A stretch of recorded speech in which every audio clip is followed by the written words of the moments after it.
সাধাৰণতে আমি অনুভৱ কৰি নাথাকোঁ যদিও কিছুমান পৰিস্থিতিয়ে আমাৰ এই গতানুগতিক জীৱনটোৰ কথা কেতিয়াবা ভাবিবলৈ বাধ্য কৰায়, নহয়নে বাৰু? এয়া মোৰ এনাই, মোৰ মাৰ মাক। সৰুতে এনাৰ হাতেৰে খোৱা, এনাইৰ লগত শোৱা, মই যেতিয়া যাওঁ, এনাই কি কৰিছিলে কি নাই এই গোটেই সময়বোৰ মনত আছে।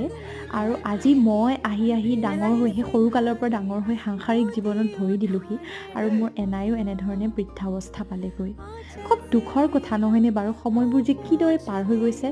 আৰু এয়া প্ৰথমবাৰ নাতি জোৱাই যোৱাৰ কাৰণে এনায়ে কান্দিছে, এনায়ে সুখ পাইছে মনতে, দুখ পাইছে মনতে। তেওঁক কি কৰোঁ কি নকৰোঁকৈ এখন মৰমত চুমা খানি গামোচা পিন্ধাই দিছে, হাতত কেইটামান পইচা উঠাই দি কৈছে যে ল'ৰাটো নতুনকৈ আহিছে, প্ৰথমবাৰ আহিছে, তেওঁ হেনো খালী হাতেৰে নপঠিয়ায়। কিমান নিকা নিভাজ আমাৰ ককা আইতাৰ মৰমবোৰ নহয়নে বাৰু?